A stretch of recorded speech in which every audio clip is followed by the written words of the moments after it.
अब यहाँ पे क्रेडिट मुझे तो नहीं लेना चाहिए, लेकिन देखो फिर भी मैं इतने दिनों से बोल रहा था कि रुको थोड़ा, आगे चल के क्रेजी चीजें होने वाली हैं। हुई कि नहीं? कंफ्यूजन हुआ कि नहीं? कंफ्यूजन के कारण दिमाग का भरोसा हुआ कि नहीं? लेकिन अगर तुम लोगों को लग रहा है कि ये मैडनेस यहीं पे खत्म हो, तो नहीं, अभी तो और आना है। लेकिन आज का एपिसोड देखने के बाद क्या एरन का सच पता चल गया? नहीं पता चला या अंदाजा नहीं लगाया आप लोगों ने तो फिर रुक जाओ थोड़े एपिसोड और। लेकिन जब मैंने आज का ये एपिसोड देख के खत्म किया ना, तो फिर ट्विटर पे गया, वहां पे क्वेश्चन पूछा, वही सेम क्वेश्चन आप लोगों से पूछता हूँ कि क्या अभी भी तुम लोग एरन को एक हीरो मानते हो? पूछने की जरूरत इसलिए पड़ेगी क्योंकि बहुत लोग उसको हीरो मानते हैं, वो हीरो नहीं है। लेकिन अगर एक और चीज तुम लोगों के ध्यान में अभी तक नहीं आई अटैक ऑन टाइटन को लेकर, तो फिर ये जो भी सारी चीजें हो रही है सब कुछ प्री प्लान्ड है। ये सब की तैयारी पहले से ही करके रखी गई थी। एग्जाम्पल देना हो तो फिर अटैक ऑन टाइटन का जो सबसे पहला एपिसोड आया था उसका टाइटल, और अगले हफ्ते अपने को जो एपिसोड देखने मिलेगा ना उसका टाइटल एक बार नजर मार लो। कुछ सिमिलर लगा दोनों में? सब कुछ प्लान करके रखा गया। लेकिन यहाँ पे दोनों के ही टाइटल में ये 2000 साल क्यों लिखा गया? अब यहाँ पे मैंने बता दिया तो स्पॉइलर हो जाएगा, मैं नहीं बताएगा, वेट कर लो 7 दिन और। लेकिन अब जब बात करें आज वाले एपिसोड की, attack on Titan episode number 79, पूरे के पूरे एपिसोड में अपने को सिर्फ पास्ट की चीजें दिखाई हैं। जिसका मतलब ऐसा होता है कि लास्ट एपिसोड के एंड में जब एरन और ज़ीक एक ऐसा सिर लगता है दोनों का, उसके बाद से इस एपिसोड के एंड में जब दोनों अलग होते हैं, एरन अगर खड़ा होकर ऐसे देख रहा है ज़ीक को, इसके बीच में का पूरा अक्खा एपिसोड निकाला है जिसके अंदर एरन येगर और ज़ीक येगर उनके पिताजी के मेमोरीज में जाते हैं। ग्रिशा येगर, वो भी एरन येगर के जन्म होने के बाद, उसके पहले नहीं। अब देखो यहाँ पे तुम लोग एरन को हीरो मानो या नहीं मानो, लेकिन एक बात को डिनाई नहीं कर सकते कि जो किड एरन था, ही इज डैम क्यूट। बच्चे को देख के थोड़ी किसी को अंदाजा था कि बड़ा होकर सबकी लेने वाला है।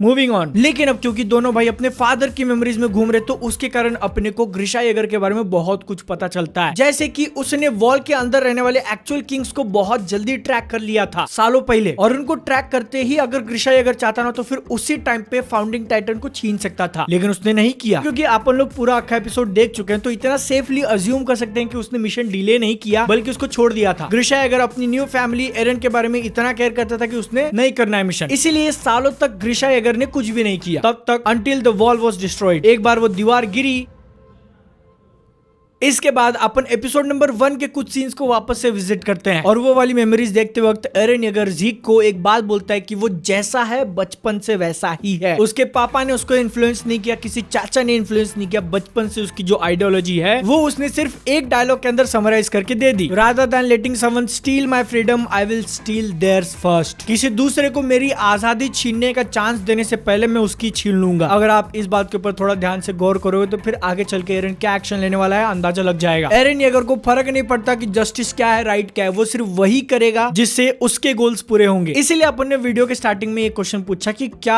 आज के टाइम पे भी एरन येगर आपको हीरो लगता है? मेरे हिसाब से तो इसका आंसर नहीं है, क्योंकि वो एक हीरो, एक लार्जर देन लाइफ कैरेक्टर होने के बदले नॉर्मल इंसान है जो कि सिर्फ अपने भलाई का सोचता है। उसको नहीं फर्क पड़ेगा कि दुनिया क्या सोचती है उसके बारे में। अगर दुनिया ने उंगली दिखाई तो उंगली तोड़ के उसकी, समझ रहे हो? और अगर तुम लोग अभी भी कन्विंस नहीं हो तो फिर वो वाला सीन देखो जिसके अंदर ग्रिशा येगर वॉल के अंदर फाउंडिंग टाइटन की पावर, वो जो एक महिला के पास थी, उसके सामने भीख मांग रहा है कि वॉल टूट चुका है, तू कुछ कर, वरना वहां पे मेरी फैमिली और बहुत सारे इनोसेंट लोग मारे जाएंगे। लेकिन वो मोहतरमा जिसके पास फाउंडिंग टाइटन की पावर थी, उसने कुछ नहीं किया। अगर वो कुछ करना भी चाहती तो भी नहीं कर पाती, क्योंकि जो पुराना किंग था उसने ऐसी कसम खा ली थी, जिसके पास भी मेरी पावर है वो कभी वॉर में नहीं जा सकता। ये वाला जो सीन है ना, वो अपने को ऑलरेडी सीरीज में पहले दिखा दिया गया था, और उसमें बताया गया था कि ग्रिशा येगर उन सबको मार देता है, बच्चों को भी। लेकिन टर्न्स आउट आज के एपिसोड में पता चला कि डिडंट, उसका इरादा नहीं था। हाथ में जो स्कैल्पर या जो कुछ भी वो डॉक्टर का टूल बोलते हैं उसने गिरा दिया, क्योंकि वो खुद बोलता है ना मैं बच्चों को नहीं मार सकता। लेकिन ऐसे टाइम पे ग्रिशा येगर की किस्मत खराब थी कि एरन उसका बेटा है। एरन उसको भड़काता है और वो मजबूर कर देता है अपने बाप को ताकि वो इनकी जान ले। तो इट वाज एरन जिसने वो मासूम बच्चों को मारने के लिए ऑर्डर दिया था। और इसमें से कुछ सीन्स अपने को ऑलरेडी दिखाए थे जब एरन येगर ने हिस्टोरिया का हाथ ऐसे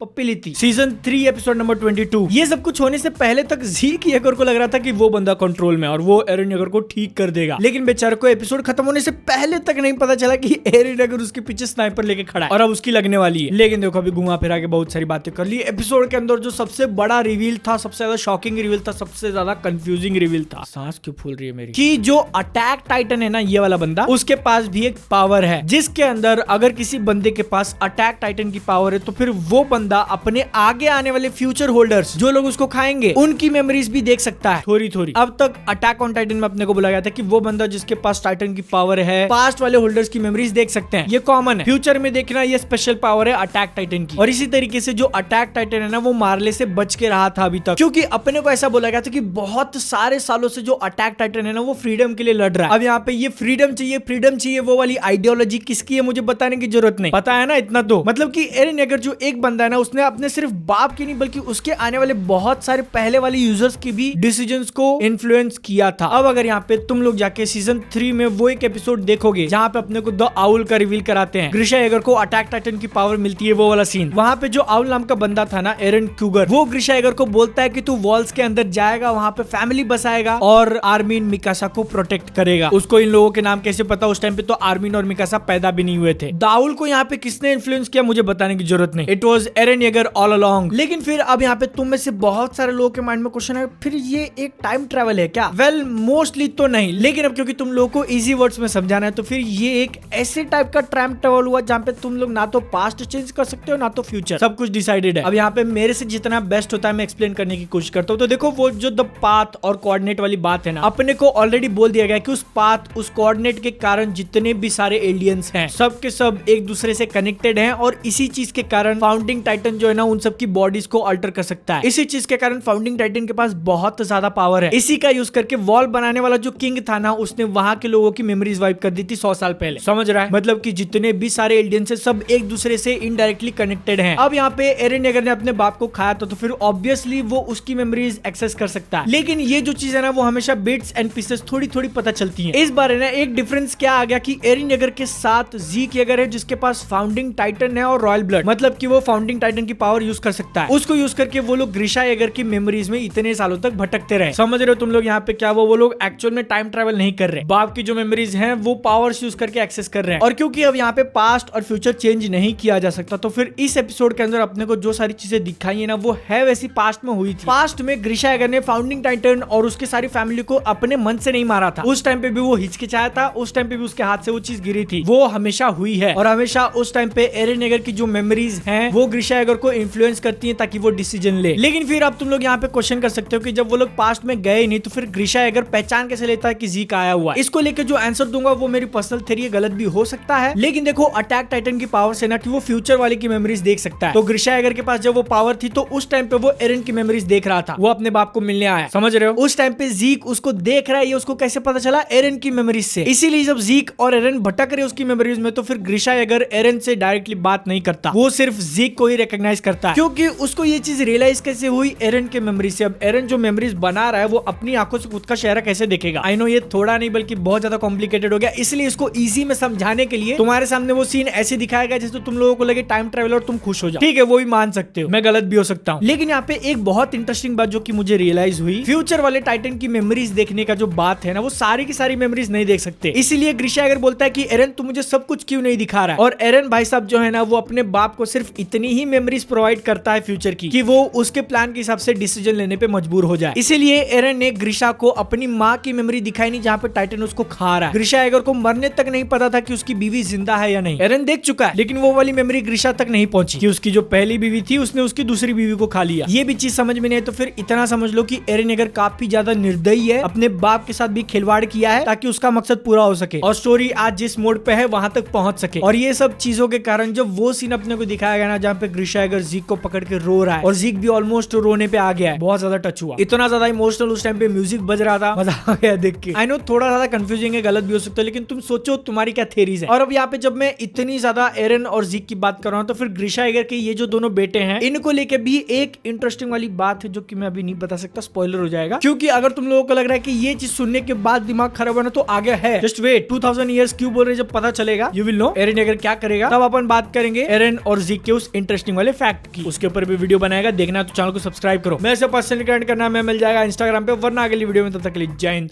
वंदे मातरम।